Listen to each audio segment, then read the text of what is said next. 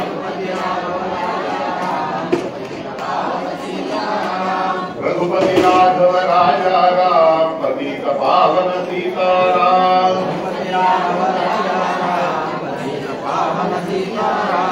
रघुपति राघव राजा राम पतित पावन सीताराम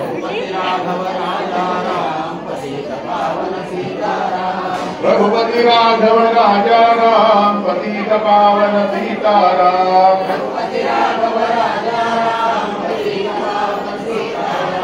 रघुपति राघव राजा राम पतित पावन सीताराम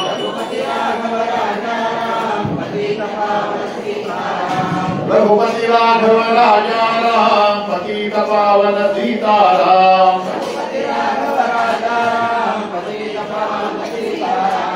रघुपति राघव राजा राम पतित पावन सीताराम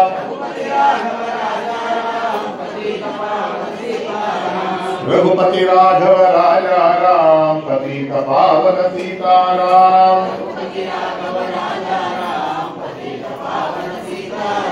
रघुपति राघव राजा राम पतित पावन सीताराम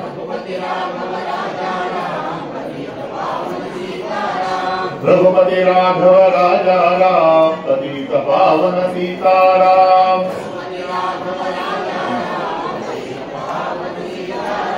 रघुपति राघव राजा राम पतित पावन सीताराम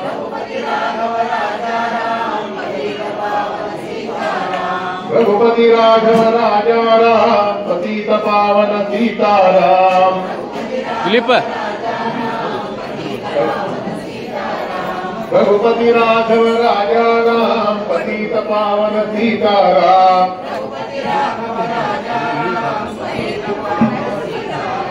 रघुपति राघव राजा राम पतित पावन सीताराम रघुपति राघव राजा राम पतित सीताराम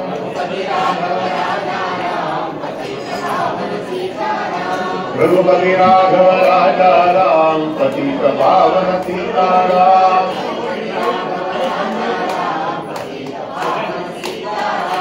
रघुपति राघव राजा राम पतित पावन सीताराम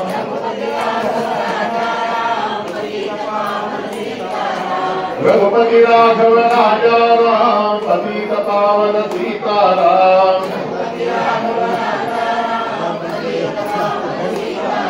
रघुपति राघव राजा राम पतित पावन सीताराम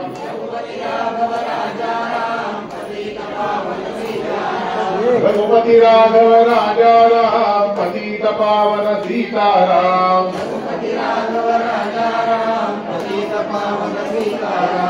रघुपति राघव राजा राम पतित पावन सीताराम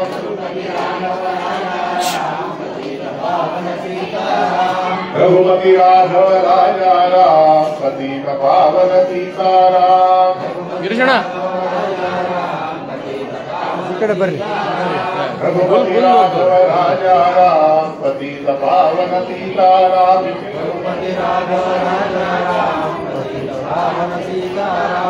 रघुपति राघव राजा राम पतित पावन सीताराम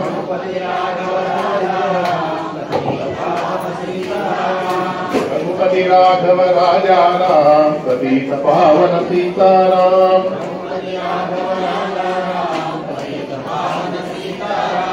रघुपति राघव राजा राम पतित पावन सीताराम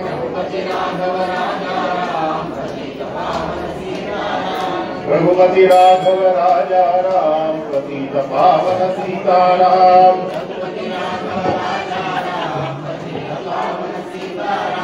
रघुपति राघव राजा राम पतित पावन सीताराम ಸರಿ ಓಪ್ಪ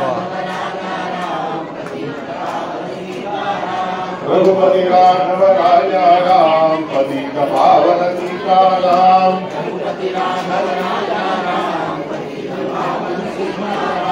रघुपति राघव राजा राम पतित पावन सीताराम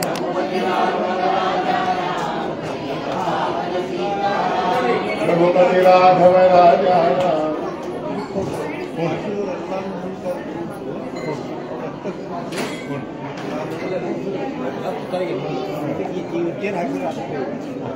ಇವನು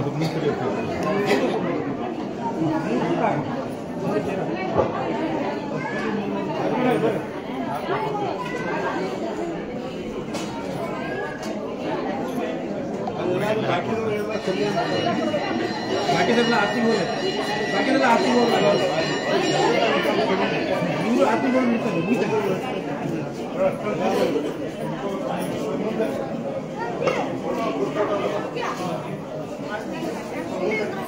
ಜಲ್ದಿ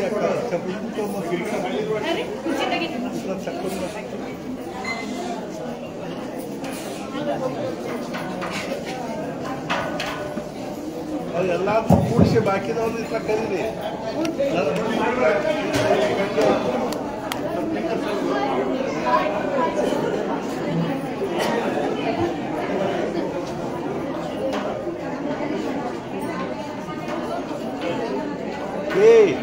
ಇವೆಲ್ಲ 25 ವರ್ಷ ಸುಮ್ ಕೂಡ್ರಿ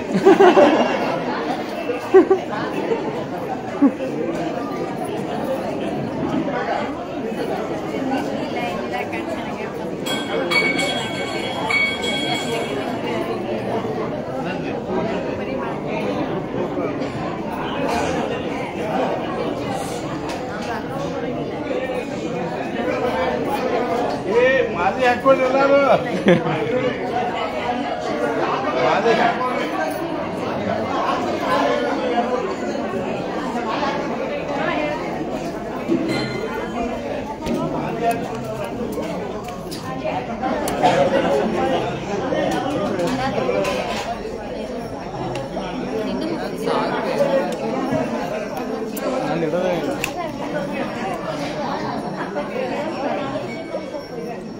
ಗ್ರೂಪ್ ಫೋಟೋ ಆಗಬೇಕು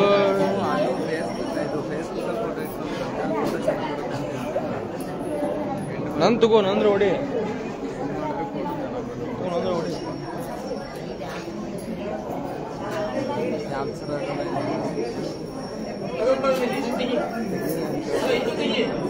ಸರಿ ಮುಗಿಲಿ ಇಲ್ಲ ಬರ್ತದ ಬರ್ತದ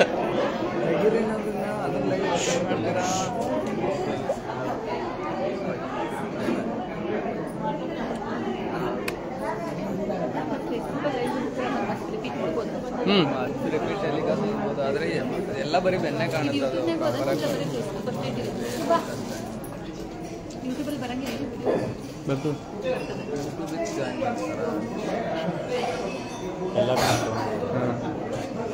ಅವ್ರು ಸರಿಸ್ಬಿಡಲ್ಲ ಇದ್ದಾವ ಯಾರು ಯಾರು ನಿಲ್ಲಿಸ್ಬಿಡಲ್ಲ ಎಲ್ಲ ಕೈ ಕೊಡು ಏ ಅಬೇ ಕೆಳ ಸರಿಸವ್ರ ಎಲ್ಲಾರು ಕೆಳ ಕೊಡ್ಸು ಡೇಟಾ ತಗೊಂಡಿಲ್ಲ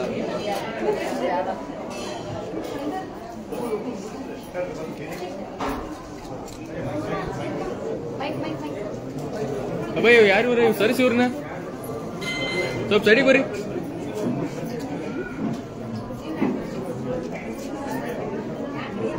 राघव राजा राम पतित पावन सीताराम रघुपति राघव राजा राम पतित पावन सीताराम श्री अनंत कोटि ब्रह्मांड नायक राजा सच्चिदानंद सद्गुरु श्री ब्रह्म चैतन्य महाराज की सद्गुरु श्री ब्रह्मानंद महाराज की सद्गुरु श्री भक्तावधूत महाराज की जय जय रघुवीर समर्थ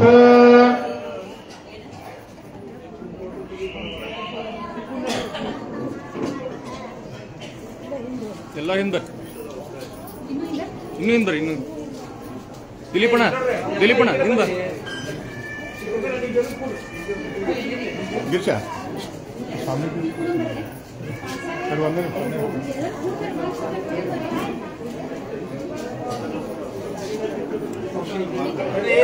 ಒಂದು ನಿಮಿಷ ಎಲ್ಲರೂ ಸ್ಕ್ಯಾನ್